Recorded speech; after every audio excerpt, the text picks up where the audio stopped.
I think we just see each other. Not you're a younger generation, I'm an older generation. I just feel like it's like two souls are meeting together, have a very meaningful heart-to-heart dialogue.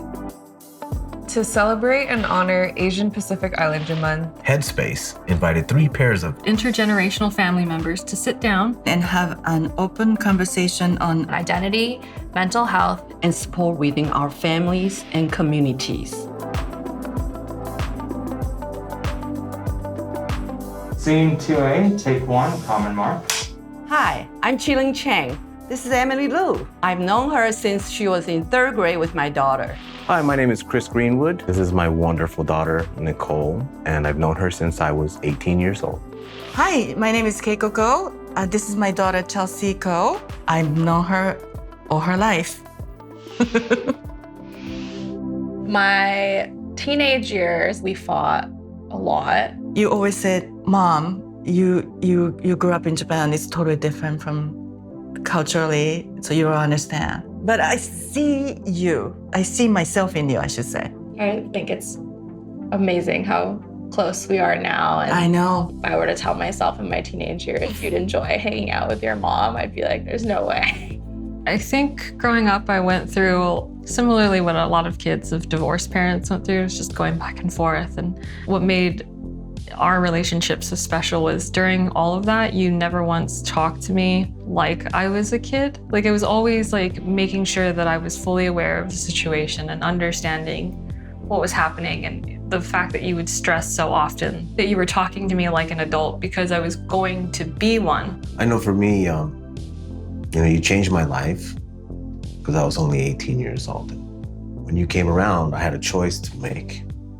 Was I going to be an absent father, or was I going to be responsible for my actions?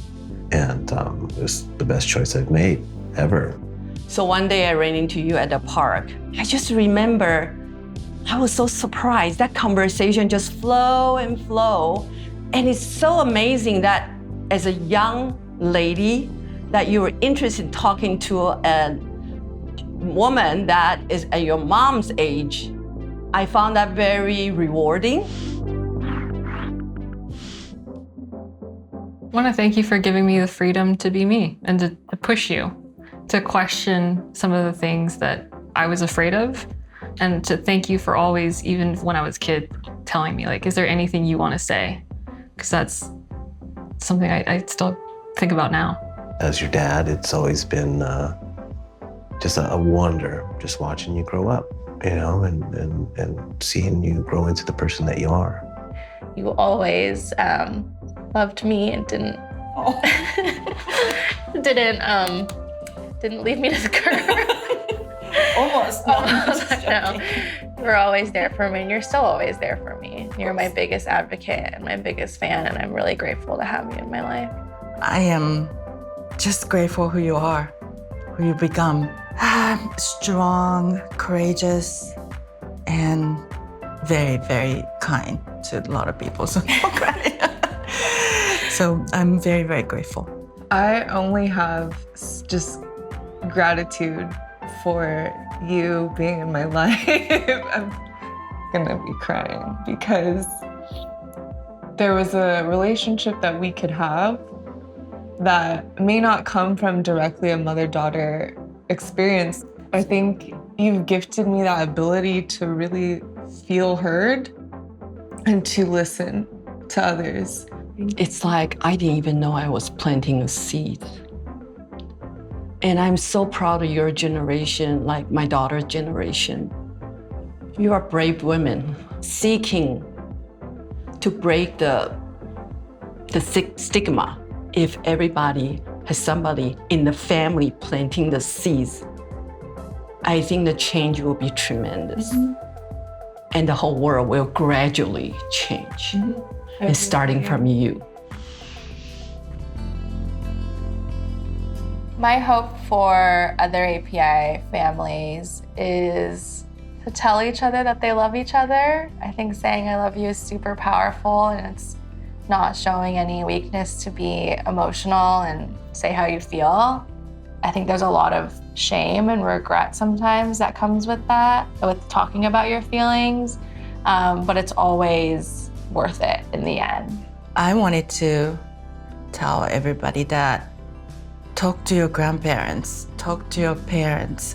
They have so many stories that you will never know what happened, what's going on when they were growing up in their own country, or even being an Asian American. That's the opening of dialogue. I hope people learn to challenge their parents more. And I hope parents see someone like you who can understand that their child isn't coming from a place of disrespect, but from a place of trying to grow and heal and question and learn. I think a lot of these families need to be open to having these tough conversations and engaging their kids and their family in these discussions, because if they don't, they're gonna find their own outlets and only push them away. My experience as Asian Americans, I haven't had really experienced much of the hardship until recent, the anti-Asian movement. It was just heartbreaking. We believe in responsibility and what we need to accomplish, but we didn't really reach out to be concerned about other ethnic groups. And I think it's important for Asian Americans start to get to share their concern and to care about other ethnic groups, so we can have begin to understand what other culture is about, instead of just focusing on ourselves and being a very isolated group. Just being able to like harness that in your own self, and then being able to, like you said, gift it and share it is, I think, that's where we're headed. And it's these conversations that spark other conversations that will just continue on.